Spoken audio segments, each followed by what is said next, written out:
صدق اللہ العظیم۔ محترم حاضرین جمعہ، بزرگ و دوستوں اور میرے عزیز ساتھیوں، گزشتہ جمعہ کو ہم نے اسلام کے تیسرے خلیفہ حضرت عثمان بن عفان رضی اللہ عنہ کی سیرت سے متعلق کچھ گفتگو کی تھی، جس میں ہم نے ان کے کارناموں کو بیان کیا تھا کہ جب بھی موقع آیا اللہ کے دین کی نسبت پر لگانے کا، تو اللہ کے نبی صلی اللہ علیہ وسلم کی موجودگی میں بھی اور اللہ کے نبی صلی اللہ علیہ وسلم کے بعد بھی حضرت عثمان رضی اللہ عنہ نے اپنے خزانوں کے دروازوں کو کھول دیا، اور اللہ کے نبی صلی اللہ علیہ وسلم کو حضرت عثمان سے اتنی محبت تھی کہ اللہ کے نبی صلی اللہ علیہ وسلم کی جب ایک بیٹی کا انتقال ہوا جو حضرت عثمان کے نکاح میں تھی، کچھ ہی عرصے کے بعد دوسری بیٹی کا بھی اللہ کے نبی صلی اللہ علیہ وسلم نے حضرت عثمان سے نکاح کر دیا۔ اب دوستو، اتنی فضیلت ہونے کے باوجود اور بار بار اللہ کے نبی صلی اللہ علیہ وسلم کی طرف سے جنت کی بشارتیں سننے کے باوجود حضرت عثمان رضی اللہ عنہ کا انفرادی جو عمل تھا، یعنی جو وہ اپنے متعلق سوچتے اور سمجھتے تھے، اس پر بھی ذرا غور کرنا چاہیے۔ روایت میں آتا ہے کہ حضرت عثمان رضی اللہ عنہ جب بھی قبر کی زیارت کرتے تھے، قبرستان جاتے تھے، تو اتنا روتے تھے کہ ان کی داڑھی مبارک آنسوؤں سے تر ہو جاتی تھی، بھیگ جاتی تھی۔ حالانکہ مقام یہ ہے کہ اللہ کے نبی صلی اللہ علیہ وسلم نے بہت ساری جگہوں پر جنت کی بشارت دی ہے، اور تبوک کے موقع پر جب حضرت عثمان نے اپنا خزانے کا دروازہ کھول دیا عام مسلمانوں کے لیے، تو اللہ کے نبی نے فرمایا کہ عثمان آج کے بعد جو بھی عمل کرے گا اس کو کوئی نقصان نہیں پہنچائے گا وہ عمل۔ یہ کہہ دیا کہ آج کے بعد جو ہے عثمان کی مغفرت ہو چکی ہے۔ لیکن حضرت عثمان کا حال یہ تھا کہ جب بھی قبر سے گزرتے، قبر کو دیکھتے، قبر کے پاس جاتے، تو اتنا روتے کہ داڑھی مبارک تر ہو جاتی تھی۔ کسی نے پوچھا کہ حضرت جنت، جہنم، یہ بھی تو اور چیزیں ہیں جو قبر سے بھی خطرناک ہے جہنم تو ان تمام چیزوں کا جب تذکرہ آپ کے سامنے آتا ہے تب آپ کا یہ حال نہیں ہوتا، قبر سے آپ اتنا کیوں ڈرتے ہیں، اتنا کیوں روتے ہیں؟ تو حضرت عثمان نے کہا رضی اللہ عنہ کہ قبر آخرت کی منزلوں میں سب سے پہلی منزل ہے۔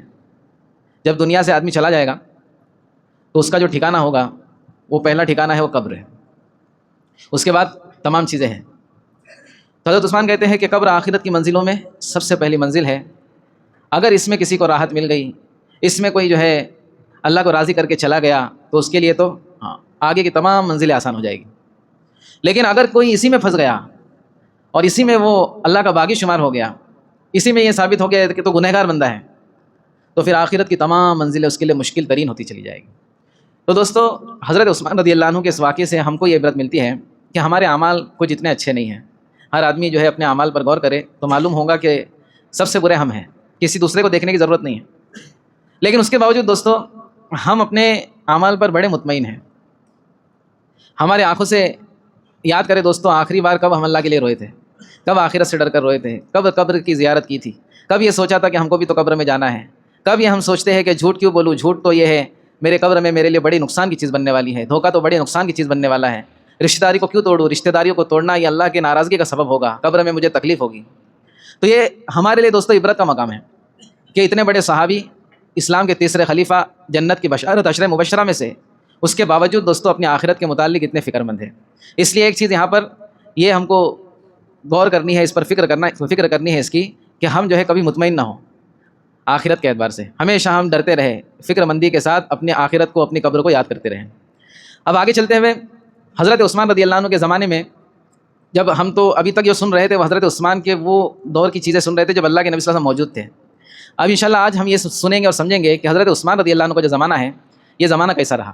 ہم نے حضرت ابوبکر صدیق رضی اللہ عنہ کا زمانہ سن لیا، اس میں کیا کیا چیزیں پیش آئی وہ سمجھا۔ حضرت عمر رضی اللہ عنہ کا زمانہ بھی تفصیل سے سمجھا ہے، اور حضرت عمر رضی اللہ عنہ کے زمانے میں دوستو اسلام کا دائرہ بہت وسیع ہوا، یہاں تک کہ ایجپٹ بہت بڑا ملک ہے، یہ بھی جو ہے دائرہ اسلام میں آ گیا، اور سیریا سے لے کر کے بلوچستان جو ہے آج، وہاں تک کہ جو ہے اسلامی حکومت حضرت عمر رضی اللہ عنہ کی خلافت میں حکومت تھی۔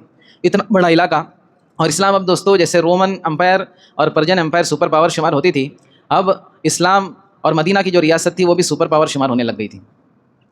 لیکن حضرت عمر رضی اللہ عنہ کا جو وصال ہوا ہے، ان کی شہادت ہوئی ہے، اور پھر حضرت عثمان رضی اللہ عنہ کو جو خلافت ملی ہے، تو یہ زمانے نے بالکل ایک عجیب طریقے سے پلٹا کھایا ہے۔ اللہ کے نبی صلی اللہ علیہ وسلم نے ایک مرتبہ اپنی مجلس میں، جس میں حضرت عمر رضی اللہ عنہ بھی شامل تھے، پیشن گوئی کی، آگے کی چیز، آگے کے حالات جو اللہ رب العزت نے اللہ کے نبی صلی اللہ علیہ وسلم کو علم دیا تھا، تو ایسی بہت ساری احادیث ہے جس میں اللہ کے نبی صلی اللہ علیہ وسلم نے آگے کے حالات بتائے کہ آگے کیا ہونے والا ہے۔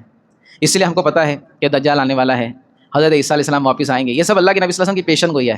قیامت سے پہلے کیا ہوگا، قیامت کی علامات کیا ہیں، تو اللہ کے نبی صلی اللہ علیہ وسلم نے کہا کہ عمر فتنوں کا دروازہ ٹوٹے گا. گویا اللہ کے نبی صلی اللہ علیہ وسلم کے بولنے کا مقصد یہ تھا کہ گویا کسی کمرے میں بہت سارے فتنے ہیں، بہت ساری آزمائشیں ہیں، بہت سارے حالات ہیں، بہت ساری مصیبتیں ہیں، اور گویا اس کا دروازہ بند ہے. اب وہ دروازہ ٹوٹنے کا ٹائم ہو گیا ہے کہ وہ دروازہ ٹوٹ جائے گا اور پھر فتنے آئیں گے بہت خطرناک. تو حضرت عمر رضی اللہ عنہ نے جو ہے کہا اللہ کے نبی صلی اللہ علیہ وسلم یہ بھی کہہ سکتے تھے کہ فتنوں کا دروازہ کھلے گا، کیونکہ جو چیز کھلتی ہے تو اس کو بند کر سکتے ہیں، جو چیز ٹوٹتی ہے اس کو کیسے بند کریں گے. پھر اللہ کے نبی صلی اللہ علیہ وسلم نے حضرت عمر سے کہا لیکن عمر ان فتنوں سے تم کو کوئی پرابلم نہیں ہوگا، تم اس سے محفوظ رہو گے. حضرت عمر نے چین کی سانس لی. آگے چل کے معلوم ہوا دوستوں وہ جو دروازہ تھا جس کے بعد اللہ کے نبی فرما رہے تھے کہ فتنوں کا دروازہ ٹوٹے گا، فتنے اس سے نکلیں گے باہر، وہ حضرت عمر رضی اللہ عنہ کی ذات تھی. اور ٹوٹنے سے مراد یہ تھا کہ حضرت عمر شہید ہوں گے. ٹوٹنے سے مراد کیا تھا؟ حضرت عمر شہید ہوں گے. اور پھر اللہ کے نبی صلی اللہ علیہ وسلم نے فرمایا اس کے بعد بہت خطرناک فتنوں کا دور شروع ہوگا. اور ہوا بھی ایسے ہی. جب رومن امپائر اور پرجین امپائر کے بہت سارے علاقے فتح ہوئے ہیں تو ان کا بھی جو ہے مدینہ میں آنا جانا شروع ہو گیا، جو لوگ رہ گئے تھے. تو اب حالات ویسے نہیں رہے جیسے حضرت عمر اور حضرت ابوبکر کے دور میں تھے. اب حالات بالکل تبدیل ہو چکے تھے. روزانہ نئے نئے مسائل آ رہے تھے. جیسے مثال کے طور پر ایک بات بتاتا چلوں. بعض لوگوں نے کہا کہ جو اختلاف ہوتا ہے یہ امت کے لیے رحمت ہوتے ہیں. اختلاف امت کے لیے رحمت ہے. کسی چیز پر کسی مسئلے میں اختلاف ہوتا ہے یہ امت کے لیے رحمت ہے. لیکن اس کی بھی دو قسمیں انشاءاللہ وہ کسی موقع پہ بتاؤں گا. لیکن جہاں پر یہ واقعہ لکھا ہے کہ اختلاف امت کے لیے رحمت ہے، اس میں حضرت عثمان کا ایک واقعہ بیان کیا گیا. حضرت حضور اقدس صلی اللہ علیہ وسلم جب خطبہ دیتے تھے تو ممبر کے بالکل اوپر کھڑے ہوتے تھے، تیسرے درجے پر. اللہ کے نبی صلی اللہ علیہ وسلم کی وفات ہوئی. حضرت ابوبکر صدیق رضی اللہ عنہ کا دور آیا ہے. حضرت ابوبکر صدیق رضی اللہ عنہ نے اللہ کے نبی صلی اللہ علیہ وسلم کے احترام میں ایک سیڑھی نیچے اتر گئے. اگر اللہ کے نبی صلی اللہ علیہ وسلم چوتھے تیسرے پر دیتے تھے تو حضرت ابوبکر دوسرے پہ آ گئے. کہ جو وقت کا خلیفہ ہوتا ہے وہ خطبات کو انجام دیتا ہے. حضرت ابوبکر کا بھی وصال ہو گیا. حضرت عمر کا دور آیا. حضرت عمر نے ان کے احترام میں ایک سیڑھی اور نیچے اتر گئے. سمجھ میں آ رہی بات؟ وہ دوسری یا پہلی سیڑھی پہ آ گئے ممبر کی. پھر ان کا دور چلتا رہا. حضرت عثمان کا دور آیا. اب لوگ سوچ رہے تھے کہ حضرت عثمان اور نیچے اتریں گے، لیکن حضرت عثمان نے جہاں اللہ کے نبی صلی اللہ علیہ وسلم کھڑے ہوتے تھے وہاں کھڑے ہو گئے، یعنی بالکل اوپر کھڑے ہو گئے. جو راوی بیان کرتے ہیں یہ روایت، وہ کہتے ہیں کہ حضرت عثمان پر اللہ رحم فرمائے اگر حضرت عثمان بھی ایک درجہ نیچے اتر جاتے تھے تو آج کے جو خطبہ ہے، جو خطبے دیتے ہیں وہ کنویں کے اندر خطبہ دیتے تھے. ارے سمجھ میں آ رہی بات؟ ہر آدمی ایک ایک سیڑھی نیچے آتا تھا تو آج ہم کدھر رہتے تھے؟ اب میرے کو خطبہ دینے کے لیے کھڈا کھودنا پڑتا تھا، اس کے نیچے اتر کے میں خطبہ دیتا تھا، کیونکہ ہر آدمی دوسرے کے احترام میں نیچے اترتا جا رہا ہے. تو یہاں جیسے حضرت عثمان رضی اللہ عنہ نے یہاں پر اختلاف کر کے امت کو ایک بڑی پریشانی سے بچایا ہے، ویسے دوستو حضرت عثمان کے بہت سارے کارنامے ہیں. جمعہ کی جو 2 اذانیں ہوتی ہیں ہماری، جمعہ کے دن ہم 2 اذانیں کہتے ہیں. ایک اذان تو ہو چکی، ایک اذان ابھی ممبر پر چڑھنے کے بعد جو ہے خطیب کے دوسری اذان ہوگی. یہ بھی حضرت عثمان کے دور میں شروعات ہوئی ہے اس کی. اللہ کے نبی صلی اللہ علیہ وسلم کے زمانے میں جمعہ کی اذان صرف ایک ہوتی تھی، وہی جو ممبر پہ چڑھنے کے بعد ہوتی ہے وہ. حضرت ابوبکر صدیق رضی اللہ عنہ کے زمانے میں بھی ایک اذان ہوتی تھی. حضرت عمر کے زمانے میں بھی ایک اذان ہوتی تھی. لیکن حضرت عثمان کا جب دور آیا دوستو تو اب یہ مسلمان اور اسلام صرف مدینہ کی حد تک محدود نہیں تھے. اب یہ دائرہ بہت وسیع ہو گیا تھا. بہت سارے لوگ دائرہ اسلام میں داخل ہو گئے تھے. تو امت کو حرج نہ ہو جائے، کیونکہ اذان کے بعد دنیاوی کام میں لگے رہنا یہ حرام کام ہے. جمعہ کی نماز کے لیے اللہ کا حکم ہے کہ جیسے ہی اللہ کے ذکر کی طرف بلایا جائے تو تم جلد سے جلد یہاں پر آ جاؤ. اب اگر ایک ہی اذان ہوتی اس زمانے کے اندر، جب کہ بہت وسیع ہو گیا تھا کاروبار کا نظام، بہت ساری چیزیں ہو گئی تھی، اگر ایک ہی اذان ہوتی تھی تو بہت سارے لوگ جو ہے دوستو جو ہے حرام کام میں مبتلا ہو جاتے تھے. تو حضرت عثمان نے جب دیکھا کہ یہاں پر اب اس کے اندر اختلاف کرنا ضروری ہے، اس کے لیے کچھ حالات کے اعتبار سے مسائل کو بدلنا ضروری ہے، تو حضرت عثمان نے کہا کہ 2 اذانیں ہوں گی. جس اذان کے بعد کاروبار حرام ہو جاتا ہے وہ اذان بعد میں ہوگی. پہلے ایک اطلاع کے طور پر اذان دی جائیں گی جس میں لوگوں کو پتہ چل جائے گا کہ جمعہ کا وقت ہو گیا ہے. لوگ اگر کاروبار میں ہے، تجارت میں ہے، تو جلد سے جلد یہاں پر آنے کی فکر کریں گے. اور جب سب لوگ آ جائیں گے پھر دوسری اذان ہوگی. اب جو ہے کام بھی ہو گیا اور لوگ حرام کام سے بھی بچ گئے. سمجھ میں آ رہی بات؟ تو حضرت عثمان رضی اللہ عنہ کے دور میں ایسی ایسی چیزیں ہوئی ہیں. اب لیکن دوستو چونکہ حضرت عمر رضی اللہ عنہ کا پورے دنیا پر دبدبہ تھا، اب رومن امپائر جو شکست کھا چکی تھی، پرجن امپائر جو شکست کھا چکی تھی، اپنے علاقوں کو چھوڑ کر چلی جا چکی تھی، ایجپٹ وغیرہ سے باہر چلے گئے تھے، ان لوگوں کو موقع ملا. ان کے ذہن میں یہ بات تھی کہ جو اسلام کی فتوحات ہے وہ صرف عمر کی وجہ سے ہوئی ہے. عمر کے پاس رضی اللہ عنہ ایسی حکمت عملی تھی اور ایسی فوج تھی جس میں خالد بن ولید تھے اور بہت ساری جو ظاہری اسباب تھے. ان کا یقین اس پر تھا کہ اب جو ہے عثمان کے دور میں وہ بات نہیں رہی. تو ان لوگوں نے یہ سوچا کہ ہم پھر سے اپنے جو علاقے کھوئے ہوئے ہیں ہم واپس اس کو حاصل کریں گے. تو سب سے پہلے کیا کرنا، تو ایجپٹ جو تھا، مصر تھا، یہ ایک بہت بڑا علاقہ تھا، اور ایجپٹ کی جو اکنامی تھی یہ بہت اونچے لیول پر تھی. تو رومن امپائر نے جو ہے یہ اپنے 300 جہازی بیڑے، 300 جہاز سمندر کے راستے سے مصر کی طرف روانہ کیے کہ ہم سب سے پہلے مصر کو فتح کریں گے. اور چونکہ حضرت عمر تو نہیں ہے تو یہ آسانی سے فتح ہو جائے گا، کیونکہ حضرت عثمان کے بارے میں تھا کہ بڑے نرم مزاج ہے، وہ بڑے نرم مزاج ہیں، تو ان کو لگا جب ہم آسانی سے فتح کر لیں گے. کسی وجہ سے حضرت عثمان رضی اللہ عنہ نے عمرو بن عاص رضی اللہ عنہ جو مصر کے گورنر تھے حضرت عمر کے زمانے میں، ان کو حضرت عثمان نے معزول کر کے ایک دوسرے شخص کو مصر کا گورنر بنا دیا تھا. اب ان سے کچھ اجتہادی غلطی ہوئی جس کی وجہ سے مصر کی عوام بھی جو ہے مسلمانوں کے خلاف ہو گئی. مصر کی عوام اور رومن امپائر یہ دونوں مل کر کے مصر کو پھر سے اپنے ہاتھ میں لینے کی کوشش کر رہے تھے. پھر حضرت عثمان رضی اللہ عنہ نے حضرت عمرو بن عاص کو پھر سے مصر کا گورنر بنا دیا. حضرت عمرو بن عاص جب وہاں پر واپس گئے ہیں تو سب سے پہلی بات یہ کہی کہ ہم کو کسی سے لڑنا نہیں ہے، بلکہ جو اجتہادی غلطی ہوئی ہے دوسرے گورنر سے ہم اس کو سدھاریں گے. مصر والے خود ہی رومن امپائر کے جو ظلم اور ستم سے پریشان تھے، ان کو پھر سے یاد آ جائے گا کہ ہم کو کتنے ظلم سہنے پڑے ہیں، تو یہ خود ہی جو دائرۂ اسلام میں واپس آ جائیں گے. ہوا بھی ایسی، جب عمرو بن عاص رضی اللہ عنہ جو مصر کے پہلے گورنر تھے پھر ان کو گورنر بنایا گیا، تو انہوں نے جا کر کوئی لڑائی جھگڑا نہیں کیا، بلکہ جو ان سے غلطی ہوئی تھی اجتہادی دوسرے گورنر سے، ان غلطیوں کو سدھارا، اور پھر جو ہے بہت خطرناک لڑائی ہوئی. رومن امپائر، مصر والے تو جیسے رومن امپائر کا ساتھ دے رہے تھے انہوں نے ساتھ چھوڑ دیا.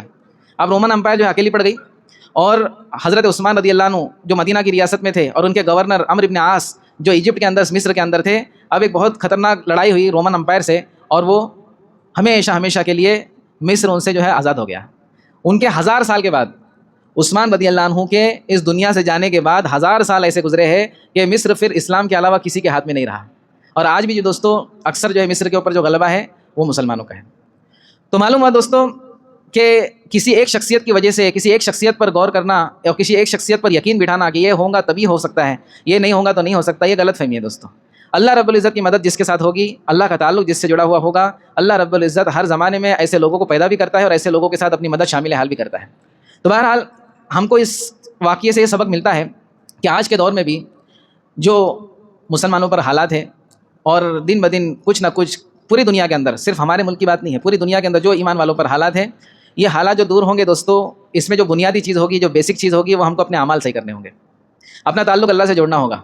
تو جیسی مدد صحابہ کے ساتھ آئی ہے دوستوں، ویسے ہمارے ساتھ بھی آئے گی. لیکن شرط یہ ہے کہ ہر انسان، ہر ایمان والا اپنے اپنے طور پر اللہ سے اتنا قریب ہو جائے کہ وہ ہاتھ اٹھائے اور اللہ رب العزت اس کی دعاؤں کو قبول کرے. اور پھر دعاؤں کے ساتھ ساتھ حکمت عملی، جو وقت کے تقاضے ہیں ان وقت کے تقاضوں پر کھڑا ہونا، اور ہمیشہ اپنی جان مال کی قربانی دینے کے لیے تیار رہنا. اب آگے آپ کو انشاءاللہ حضرت عثمان رضی اللہ عنہ کی شہادت کیسے ہوئی، اور پھر مسلمانوں میں کس طرح سے فتنوں کا دروازہ ٹوٹا ہے، کس طرح سے فتنے وجود میں آئے، انشاءاللہ اس کا بھی ذکر ہوگا. اللہ نے چاہا تو آئندہ جمعہ کو اس کے بارے میں بات کریں گے، اور پھر اس کے بعد انشاءاللہ بقرعید کا بیان شروع ہوگا. اللہ رب العزت ہم سب کو اللہ کے نبی صلی اللہ علیہ وسلم کے اور صحابہ کی سیرت کے مطابق اپنی زندگی کو گزارنے والا بنائے. مل کر بیٹھے، فون لگا